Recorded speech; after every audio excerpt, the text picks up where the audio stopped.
اسلام کی عظمت کے مینارے ہیں صحابہ، تنویر الہی کے نظارے ہیں صحابہ، وہ چاند جو روشن ہوا بتا کے افق پر، اس چاند کے تابندہ ستارے ہیں صحابہ۔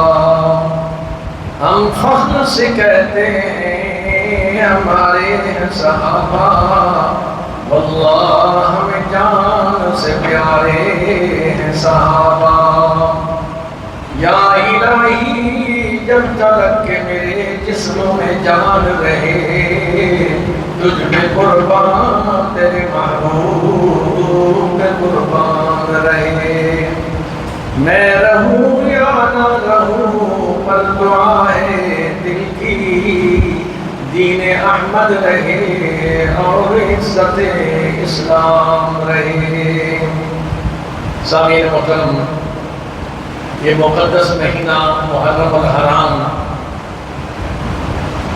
جس میں خانوادہ نبوت کے شہزادے حضرت امام حسین رضی اللہ تعالیٰ عنہ نے اپنے خاندان اور گھرانے کو نبی کی عزت و عظمت پر قربان فرمایا۔ اس لیے اہل سنت والجماعت کا یہ عقیدہ ہے کہ صحابہ سے محبت اور اہل بیت کی محبت یہ ایمان کا حصہ ہے۔ اگر کوئی آدمی صحابہ سے محبت کرتا ہے، اہل بیت سے محبت نہیں کرتا، یا اہل بیت سے محبت کرتا ہے اور صحابہ سے نہیں کرتا، وہ مومن نہیں ہے۔ دونوں کی محبت ایمان کی تکمیل کی نشانی ہے۔ جہاں تک صحابہ کرام رضوان اللہ تعالیٰ علیہ اجمعین کا تعلق ہے، حضور نبی کریم صلی اللہ علیہ وسلم نے جب دعوی نبوت فرمایا، اس وقت جو ایمان لانے والے تھے انہیں صحابہ کہتے ہیں، جنہوں نے نبی کے پیچھے نمازیں پڑھی انہیں صحابہ کہتے ہیں، جنہوں نے نبی کے ساتھ جہاد فرمایا انہیں صحابہ کہتے ہیں۔ تو صحابہ کرام رضوان اللہ تعالیٰ علیہ اجمعین جو ہیں، اللہ تبارک و تعالیٰ نبی کریم صلی اللہ علیہ وسلم نے فرمایا، وَمَا إِنَّ اللَّهَ اخْتَارَنِي وَاخْتَارَ لِي أَصْحَابِي۔ اے کائنات والو، اللہ کریم نے ساری کائنات میں سارے نبیوں سے مجھے چنا ہے اور میرے لیے میرے صحابہ کو چنا ہے۔ معلوم یہ ہوا جو صحابی بنتا ہے وہ اپنی منشا سے نہیں بن سکتا، بلکہ صحابی کے لیے اللہ کریم سلیکشن فرماتے ہیں۔ جس کو اللہ نے اپنے نبی کے صحابی بننے کے لیے قبول کیا، وہی لوگ حضور کی خدمت میں آئے۔ نبی کریم صلی اللہ علیہ وسلم نے اس لیے فرمایا، ان اللہ اختارنی واختار لی اصحابی، اللہ نے ساری کائنات میں مجھے چنا اور میرے لیے اللہ نے صحابہ کو چنا۔ اور کیسے چنا؟ وَمَا أُولَٰئِكَ الَّذِينَ امْتَحَنَ اللَّهُ قُلُوبَهُمْ لِلتَّقْوَىٰ، اللہ کریم نے صحابہ کے دلوں کا امتحان لیا۔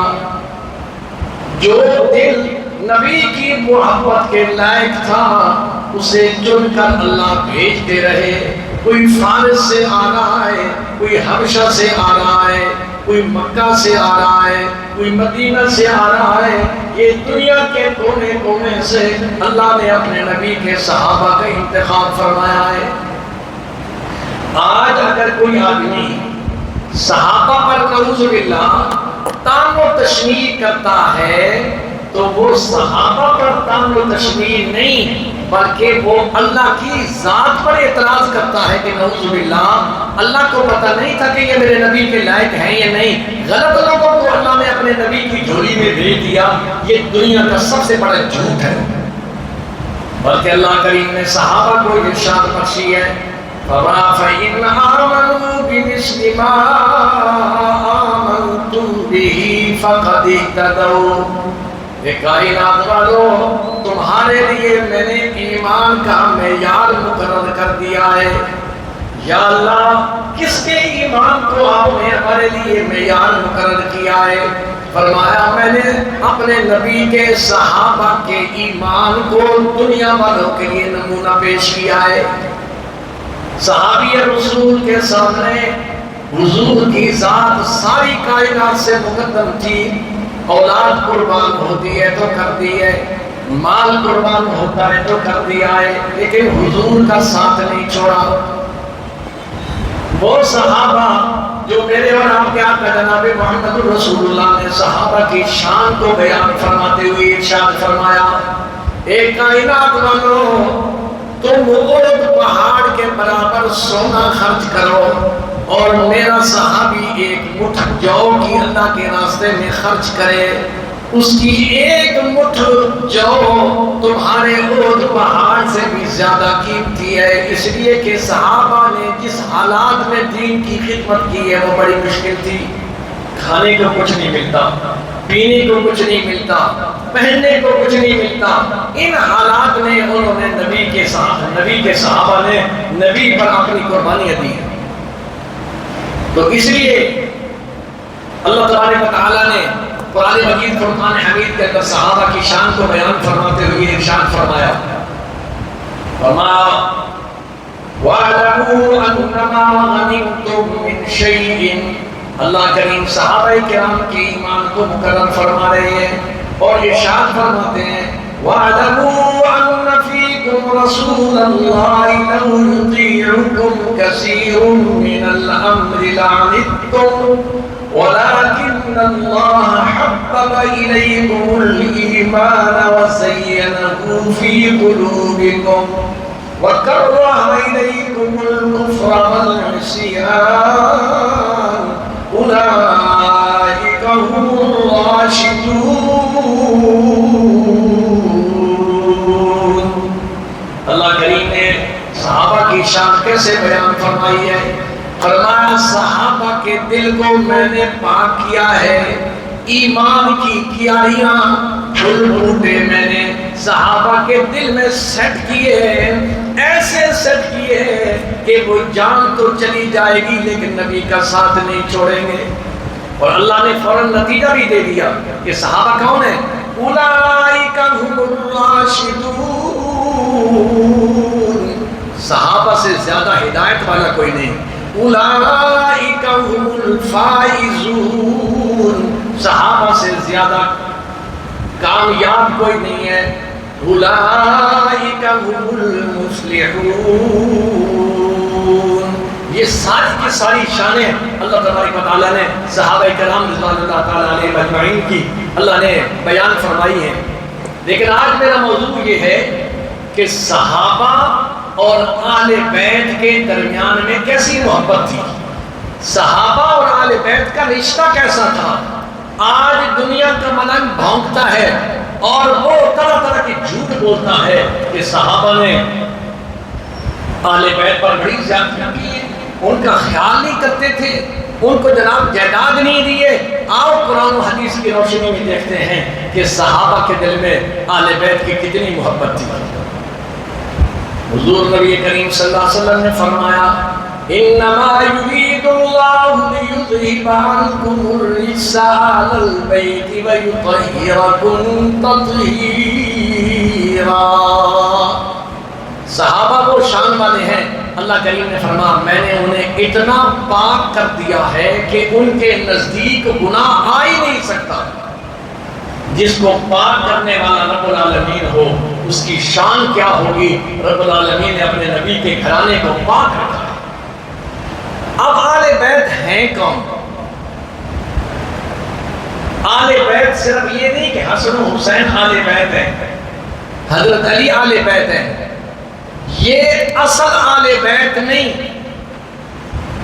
اصل آل بیت جو شروع ہوتا آل بیت وہ نبی کی بیویاں ہیں، گھر والی ہیں، جس کے بارے میں اللہ کریم نے قرآن مجید میں ارشاد فرمایا، فرمایا وقرن فی بیوتکن ولا تبرجن تبرج الجاہلیۃ الاولی. اللہ کریم حضور کے ازواج مطہرات کی تعریف فرماتے ہوئے ارشاد فرماتے ہیں کہ وَأَطَعْنَ اللَّهَ وَرَسُولَهُ، میرے نبی کی گھر والیاں نبی پر جان چھڑکتی تھی، فرما بردار تھی. اللہ نے فرمایا کہ میں نے حضور کے گھرانے کو پاک کر دیا ہے. حضور کی 11 ازواج مطہرات ہیں، حضور کی 4 صاحبزادیاں ہیں. اہل سنت والجماعت کا عقیدہ یہ ہے حضور کی 11 بیویاں پاک، حضور کی 4 بیٹیاں پاک، یہ ہے اہل بیت. اب حسن و حسین بھی اہل بیت ہیں، لیکن وہ کیسے اہل بیت بنے؟ وہ نبی کی سفارش پر اہل بیت بنے. نبی کریم صلی اللہ علیہ وسلم نے حضرت حسن، حضرت حسین، حضرت علی، حضرت فاطمہ، ان کو اپنے کمبل میں اکٹھا کر لیا اور کہا اللہم ہؤلاء اہل بیتی، یا اللہ ان کو بھی اہل بیت میں شامل فرما دے. اللہ نے فرمایا محبوب تیری درخواست ہے میں قبول کرتا ہوں. جس طرح آپ کی بیٹیاں اہل بیت ہیں، آپ کی بیویاں اہل بیت ہیں، آپ کے نواسوں کو بھی میں نے اہل بیت بنا دیا. تو حضور کی اہل بیت میں حسن و حسین بھی ہیں، 11 بیویاں بھی ہیں، 4 بیٹیاں بھی ہیں. اگر کوئی آدمی حضور کی اہل بیت میں بیویاں اور بیٹیوں کو شامل نہیں کرتا اس کا ایمان نہیں. اس لیے کہ یہ قرآن کا حکم ہے، اللہ کا حکم ہے کہ میں نے نبی کی بیویوں کو اہل بیت میں شامل کیا ہے. اور حضور نبی کریم صلی اللہ علیہ وسلم نے ارشاد فرمایا اپنی اہل بیت کے بارے میں، آپ نے فرمایا ان مثل آل بیتی، میرے اہل بیت کی مثال ایسے ہے کسفینۃ نوح، جس طرح نوح علیہ السلام کی کشتی ہے. من رکبہا نجا ومن تخلف عنہا فقد ہلک. فرمایا جو کشتی میں سوار ہو گیا وہ کامیاب، جو رہ گیا وہ ہلاک ہو گیا. حضور نے فرمایا جس دل میں حب آل بیت ہوگی، حب صحابہ ہوگی، حضور کی ازواج مطہرات کی محبت ہوگی، رب العالمین نے ارشاد فرمایا وہ کامیاب ہوں گے اور وہ قیامت کے دن حب آل بیت کے اندر قیامت کے دن کھڑے ہوں گے. اور نبی کریم صلی اللہ علیہ وسلم نے فرمایا جو میری آل بیت سے محبت کرے گا میں قیامت کے دن ان کی جنت میں جانے کی سفارش کروں گا. اس لیے اہل سنت کا دل فراخ ہے. اہل سنت فرماتے ہیں حضور کی 11 بیویاں ہیں، ازواج مطہرات ساری کی ساری پاک وہ آل بیت ہیں. حضور کی 4 بیٹیاں ہیں. یہ کہتے ہیں جی حضرت فاطمہ کا ذکر کرتے ہیں، حضرت زینب کا ذکر نہیں کرتے، حضرت رقیہ کا ذکر نہیں کرتے، حضرت ام کلثوم کا ذکر نہیں کرتے، حالانکہ حضور کی 4 بیٹیاں ہیں. پھر یہاں اعتراض پیدا ہوتا ہے کہ اس وقت جب حضور حسن و حسین کو اور فاطمہ کو لے کے کہہ رہے ہیں کہ یا اللہ ان کو اہل بیت میں شامل کر، 3 بیٹیاں اس وقت کہاں تھی؟ آؤ سنو، 3 بیٹیاں پہلے فوت ہو چکی تھیں. 3 بیٹیاں پہلے فوت ہو چکی تھیں. جس وقت یہ اہل بیت کے بارے میں اللہ کی دربار میں درخواست پیش کی جا رہی ہے اس وقت سوائے حضرت فاطمہ کے اور بیٹی بھی زندہ نہیں تھی. اس لیے حضور نے حضرت فاطمہ کو شامل کیا، باقی جب ہے ہی نہیں تو شامل کیسے کیا جاتا؟ اس لیے اہل سنت والجماعت کا عقیدہ یہ ہے کہ حضور کی 4 صاحبزادیاں ہیں، حضور کی 11 ازواج مطہرات ہیں. پھر حضور نبی کریم صلی اللہ علیہ وسلم نے فرمایا لوگو ترکتم فیکم، میں تمہارے درمیان 2 چیزیں چھوڑ کے جا رہا ہوں. ایک اللہ کا قرآن چھوڑ کے جا رہا ہوں، دوسرا اہل بیت کو چھوڑ کے جا رہا ہوں. نہ قرآن کو چھوڑنا نہ اہل بیت کو چھوڑنا، ان کی عزت و احترام. اور اللہ کریم حضور نبی کریم صلی اللہ علیہ وسلم نے فرمایا قل لا اسألکم علیہ اجرا الا المودۃ القربی. اللہ کریم کی بارگاہ میں حضور ارشاد کرتے ہیں، عرض کرتے ہیں میں اللہ نے فرمایا اپنے محبوب اہل بیت کی شان کو اپنی زبان سے بیان فرمائیں اور لوگوں کو کہو میں تم سے کوئی دین کا معاوضہ نہیں لیتا، صرف میں کہتا ہوں میرے اہل بیت کا خیال کرو، ان سے محبت کرو. یہ کون کہہ رہے ہیں؟ میرے اور آپ کے آقا جناب محمد رسول اللہ صلی اللہ علیہ وسلم اہل بیت کے بارے میں امت کو ارشاد فرما رہے ہیں۔ صحابہ اور اہل بیت شیر و شکر تھے۔ قرآن مجید میں اللہ کریم ارشاد فرمایا محمد رسول اللہ والذین معه اشداء علی الکفار رحماء بینہم۔ حضور کے صحابہ ایک دوسرے کے ساتھ شیر و شکر تھے، کوئی اختلاف نہیں تھا۔ جس طرح ہمارے درمیان میں جھگڑے ہوتے ہیں، صحابہ کے دل صاف تھے، پاک تھے، ایک دوسرے سے محبت کرتے تھے۔ تو سیدنا ابوبکر صدیق رضی اللہ تعالیٰ عنہ حضور نبی کریم صلی اللہ علیہ وسلم کی وصال کے بعد تمام خلفائے راشدین اور صحابہ کرام حضرات آل بیت نظام حسن و حسین سے انتہائی محبت کرتے تھے۔ آج اہل سنت والجماعت نے بھی، دوسرے تو ہیں صحیح، انہوں نے صرف کیا کیا ہے کہ حسن و حسین کا ابتدائی دور جب پیدا ہوئے تو ان کو اعزاز یہ ملا کہ گھٹی حضور نے ڈالی، کان میں اذان حسن و حسین کے حضور نے دی، اور جناب والا اس کے علاوہ نبی کریم صلی اللہ علیہ وسلم نے اپنی لعاب مبارک نکال کے حضرت حسن و حسین کو گھٹی دی ہے۔ یہ وہ اعزاز ہے جو کائنات میں کسی کو بھی نہیں ملا۔ جو حسنین کریمین کو اللہ کریم نے نصیب فرمایا ہے کہ حضور نبی کریم صلی اللہ علیہ وسلم کتنی محبت فرماتے ہیں، اور حضور نبی کریم صلی اللہ علیہ وسلم نے حضرت حسن و حسین کے بارے میں فرمایا ہما ریحانی فی الدنیا۔ صحابہ نے منظر دیکھا، عجیب منظر دیکھا۔ کبھی تو حضور نبی کریم صلی اللہ علیہ وسلم حسن و حسین کو کندھے پہ بٹھائے ہوئی ہیں۔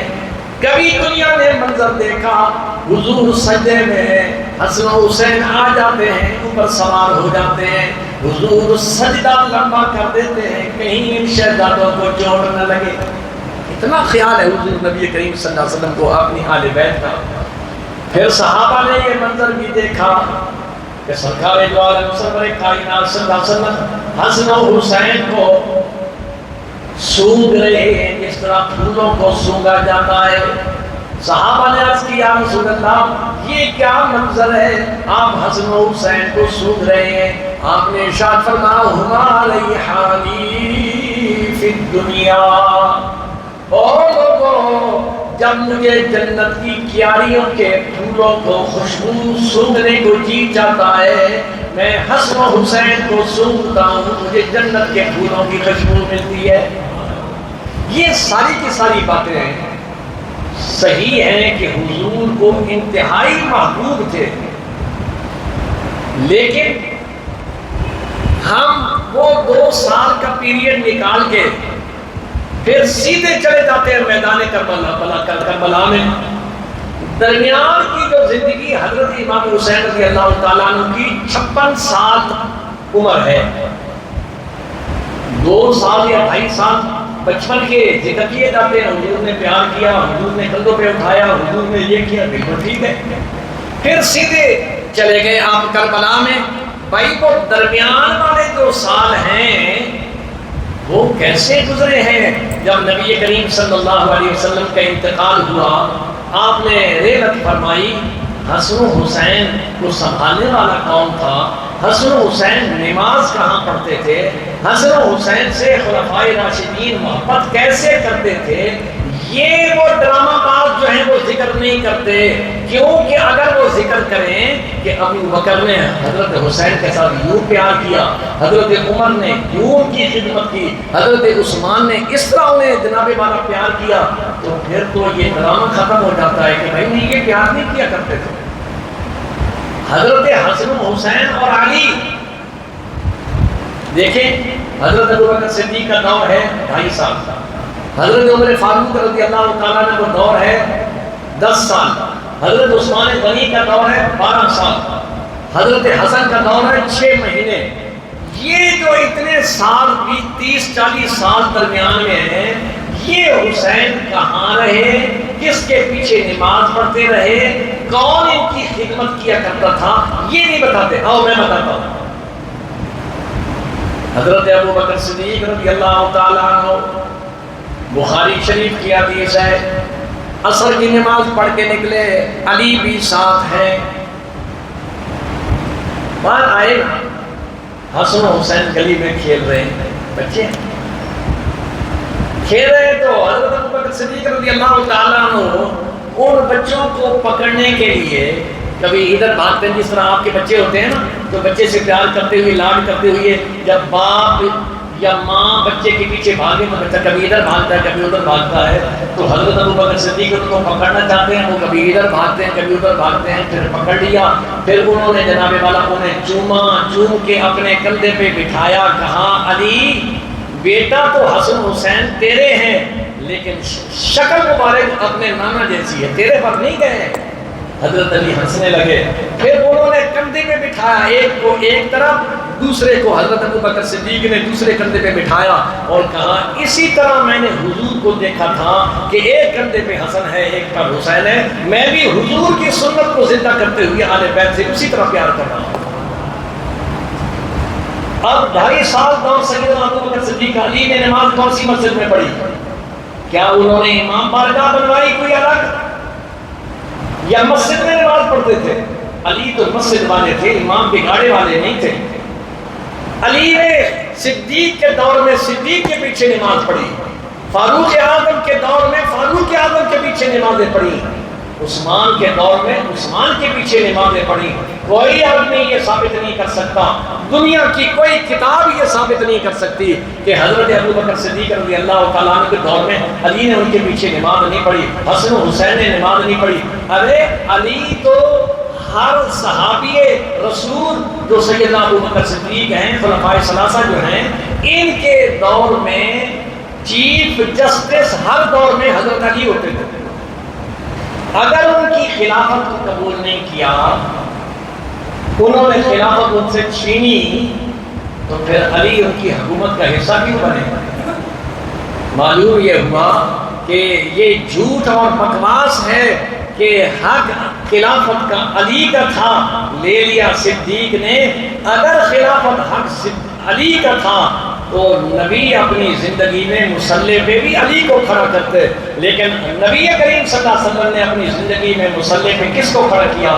جناب سیدنا صدیق اکبر نے 17 نمازیں حضور کی زندگی میں حضرت ابو بکر صدیق رضی اللہ تعالیٰ عنہ نے پڑھائیں، اور کئی نمازیں حضور نے ابو بکر صدیق کے پیچھے پڑھی، علی نے بھی ان کے پیچھے پڑھی۔ اگر حق علی کا تھا تو پھر جب خلافت کی باری آئی، حضرت نے عرض کی علی آپ لے لیں خلافت، فرمایا نہیں، قدم کر رسول اللہ صلی اللہ علیہ وسلم فی امر دیننا فمن ذا الذی یؤخر فی امر دنیانا۔ صدیق جس کو نبی اپنے مصلی پہ کھڑا کر دیا ہو، علی کون ہوتا ہے اس کو کہے کہ میں خلیفہ بنتا ہوں؟ حق تیرا ہے، میں تیرا سپاہی ہوں، تیرے ساتھ خدمت کروں گا۔ معلوم یہ ہوا حضرت ابو بکر صدیق رضی اللہ تعالیٰ عنہ کے دور میں بھی ازواج مطہرات کو جو ان کے گھر کا خرچہ تھا ملتا رہا۔ یہ جو بات کرتے ہیں کہ حضرت فاطمہ کی وراثت لینے کے لیے گئی تھی، ارے وہ فاطمہ کس نے کہا میرا جنازہ رات کی تاریکی میں پردے میں اٹھانا، کسی غیر محرم کا نگاہ فاطمہ الزہرا کے جسم پہ نہ پڑے، وہ جا کے بازار میں اور عدالت میں ابو بکر صدیق سے مانگنے والی ہے؟ جو اتنے سخی ہیں، وہ واقعہ ٹائم نہیں ہے کہ جناب والا 3 دن مسلسل افطاری کے ٹائم سائل آ جاتا تھا، افطاری کا جو سامان ہوتا تھا وہ بھی ان کو دیتے تھے۔ وہ اتنا احساس کرنے والے، وہ دنیا کے پیچھے بھاگنے والے تو نہیں ہیں۔ یہ نبی کے آل بیت کی تم تعریف نہیں کرتے، بلکہ تم ان کے ساتھ زیادتی کر رہے ہو کہ وہ جائیداد مانگنے کے لیے گئے، ان کو ضرورت ہی نہیں تھی، صحابہ کرام ان کی اتنی خدمت کرتے تھے۔ حضرت عبد الرحمن ابن عوف رضی اللہ تعالیٰ عنہ صحابہ میں بڑے بڑے تاجر تھے، انہوں نے ازواج مطہرات کے لیے اور آل بیت کے لیے جائیدادیں وقف کی تھی۔